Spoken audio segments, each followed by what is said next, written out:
I knew that if I was to get a tattoo at some point in my life, it would be to signify something very important or to honor someone important, to memorialize something.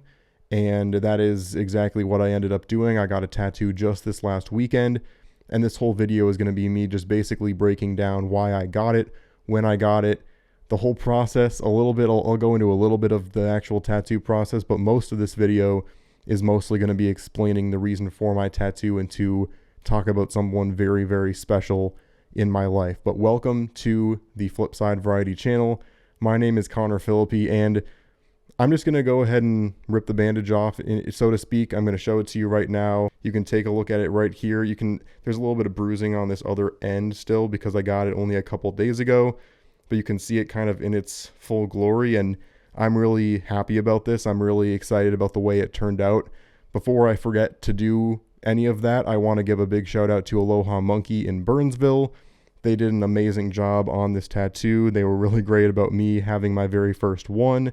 They told me everything I needed to know, how much I needed to wash it, all the ointment and everything like that. Obviously, my wife has a few, so she also helped me out to make sure that I was doing everything I needed to do, and I'm continuing to do that. But I absolutely love the way it turned out. Excellent work by everyone at Aloha Monkey. So big shout out to them. If you're in the metro Minnesota area, make sure that you choose them to get your next one. They also do piercings and a couple other cosmetic things as well, I think. But this is the tattoo. I'm really happy about it. Over the last few years, I've really been thinking about getting one. But again, like I said in my intro, I knew I wasn't just going to get any random tattoo. I wasn't going to get like a Vikings logo or something like that. No offense to anyone that has that, but I knew that I needed to get something that was of serious significance in my life. And so that's what led to that decision. I'll talk about that in just a second. But the actual experience of it, people always say it feels like this, it feels like that. And then when I got there, the guy was like, yeah, people will tell you those things. It pretty much just feels like getting a tattoo. You can't really describe it in any other way. And I ended up agreeing with it by the end of it. The comparison, I think, is the most accurate based off of the things that people told me were like, people would say if you got slapped with a rubber band really hard, but just like really fast, like over and over again, because that's basically what a tattoo is. It's a needle going into you just insanely fast all the way through. But yeah, that's probably the most accurate, I would say, but it stung a little differently. All in all, it didn't feel as bad as I expected it to in some ways. It felt about the same in other ways, but I feel like I have a pretty low pain tolerance, and I didn't think it was that bad. So for any of you out there that are kind of nervous about how it's going to feel, about the pain of it, obviously, if you feel like you are very susceptible to pain, I wouldn't recommend it. But for the most part, it honestly wasn't that bad to me. Of course, that is with the fact that I got it pretty much the easiest place to get it, the most area of coverage, also like the thickest area of someone besides maybe your leg. So like there's much more painful places to get a tattoo. I could never be someone that could get it like on like their ankle or like maybe wrist, but like even then would be a little bit scary. For reasons beyond that, I would never get a neck tattoo, but I just can't imagine pain-wise either getting a neck tattoo. That's just not me either. But from where I got it, I don't think it was necessarily that bad, especially because I think the biggest thing people don't realize about a tattoo is that the whole process, it's very short spurts, because they basically will go over one line for like 5 to 10 seconds. They'll stop to get more ink, and then it keeps going. So like it's not like you have a continuous feeling for minutes at a time with that pain. It's very short and very short, quick spurts of getting that pain. So I feel like you have enough time of relief in between also, where it's just not that bad either that way. So again, if anyone's reserved about getting it for that reason, I wouldn't worry too much about it unless you've struggled with pain with other things that are, you know, you kind of have to gauge it on your own, is what I would say. So now into the most important part of the video, which is talking about why I got this and the person that I mostly got this for. Obviously, I don't have to explain to you why the camera means something to me even without what I'm about to talk about, because obviously I have this channel. I'm a video producer professionally. I've worked in both sports and commercial videography and editing for multiple years now. I just absolutely love videography. I love editing. I love the video production process. I like telling stories in all these different ways. And so having kind of a permanent thing on me to remind myself that the importance of creation, the importance of human beings making things, and how much of an impact it can have on the world, especially now with AI and everything taking over. It's something I'm never going to stop doing. Even if it takes over my job, I'm going to do this because telling stories is important no matter what capacity it is. And all the film festivals, all of the award shows, all of the things that people do to support this art form is proof that it's going to keep going for a long, long time. So that's one reason why I have the camera. So now, obviously, the most important reason why I'm making this video, the most important reason why I got this tattoo. You see the lighthouse and the camera here. You see this lighthouse here, and you also see this hat. These two things belonged to my grandpa, who passed away exactly 3 years ago since this video came out. That's one of the main reasons why the timing of this tattoo was so special to me. Getting it done and being able to talk about it right around this time was very special to me. I'm recording this a few days before, but I made sure to upload this on the exact day because it's obviously a very significant day to me. He lived to be in his early 90s, so he lived a nice long life. Obviously, that is not as much comfort as you wish it was when it happens, but as time goes on, you appreciate the fact that he lived such a long life, and it is an immediate comfort as well, obviously, but in the very short term, it's always difficult, especially when someone lives a long life. It means they touched a lot of people and loved a lot of people throughout their life. There's a lot of people that they are leaving behind when you live a long life as well. So that's obviously the bittersweet part of it. But again, live past his 90th birthday, which is very special for him to have been able to do. He absolutely loved lighthouses, and I can't help but feel like part of that is kind of just this fascination with lighthouses and how they guide boats home, how they are kind of just this solid standing structure that is just for miles and miles and miles the one saving grace of these boats that are looking to find shore. And I think he also just thought they were cool too. He liked the look of them.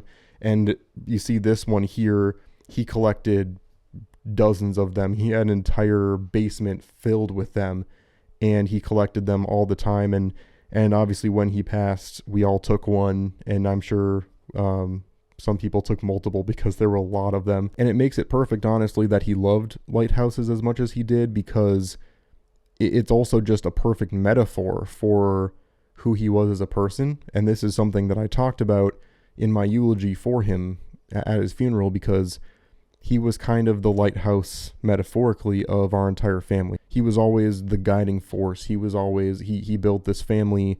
He had 2 kids, my aunt and my mom, who both had grandchildren, and he built this whole family that was so close, so tight-knit, and the values that he taught all of us live on. And it's just this aspect of he was that guiding force that brought us all to shore while he was alive. And it's just one of those things of like, even when he's not physically solidly there, he still is the lighthouse, because he's still guiding us in all the things we do, all of the things we think, the way we treat other people, the way we are there for other people, the way we do acts of service for other people.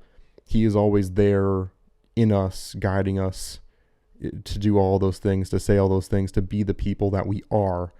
And to be able to say that and to feel that I'm part of the way I am because of him is such an important thing. And it's part of one of the reasons why it is so tough, even with him having lived 90 years, and he would be 90, I can't do math. I think he would be 93 right now.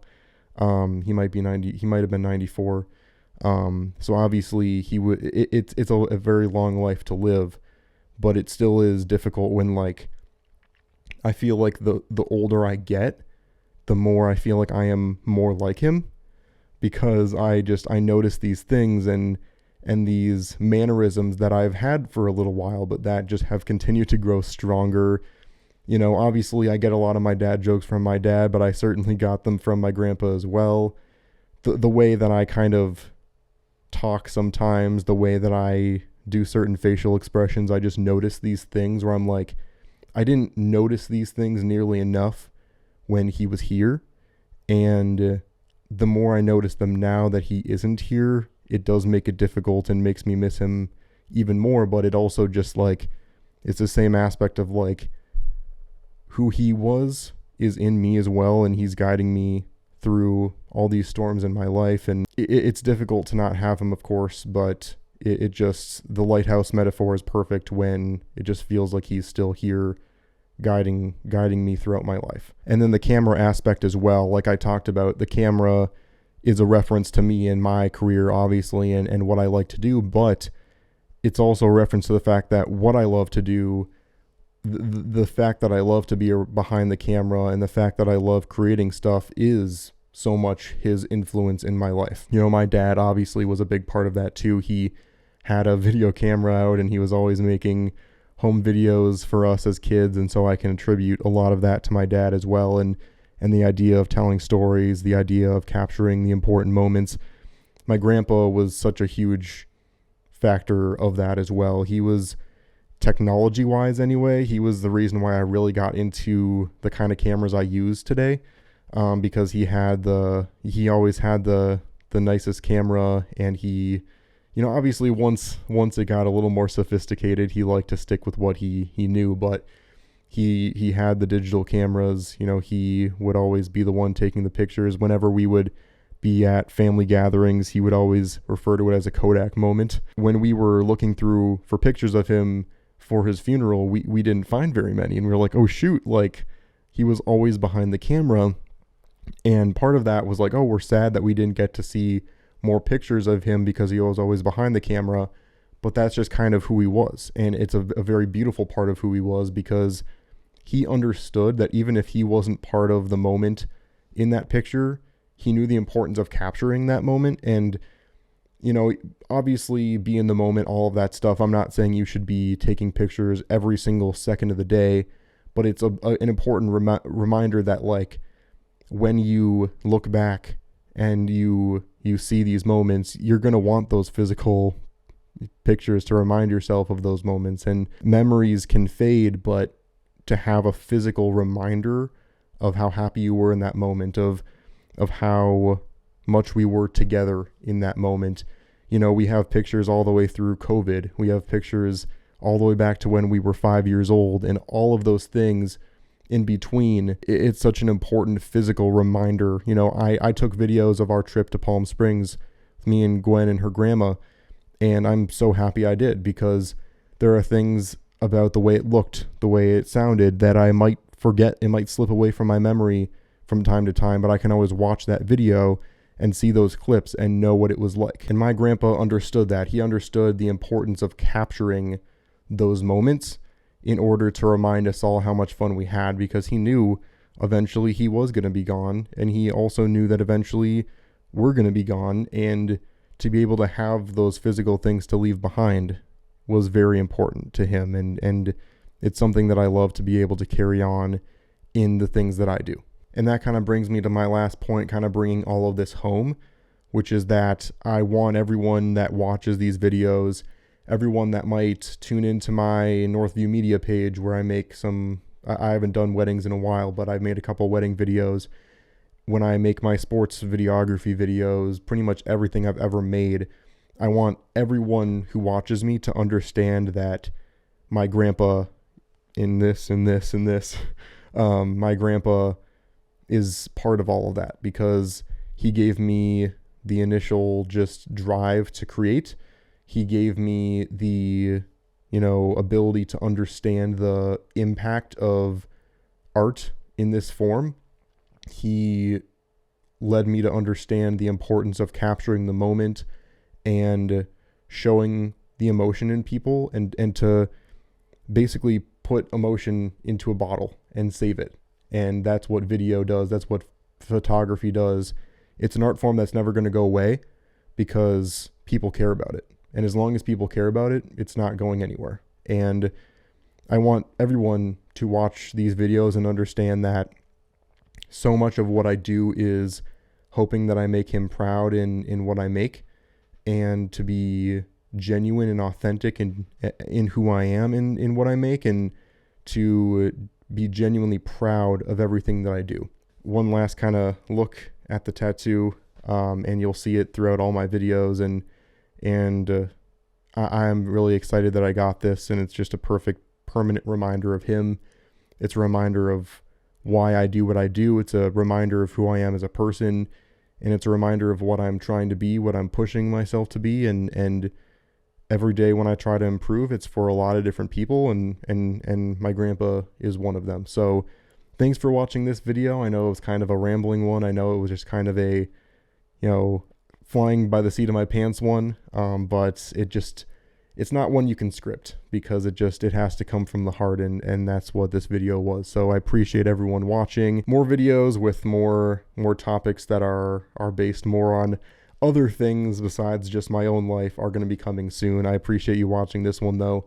Next up is going to be me, my wife coming back, and then also our friend Morgan talking about music, the impact that has on all of our lives. We're also going to go over our top 5 albums as well. So that should be a very fun video, and I can't wait for you guys to watch that one as well. But I really do appreciate you watching this video if you stuck all the way to the end. Thanks so much for watching this one, and I'll see you on the flip side.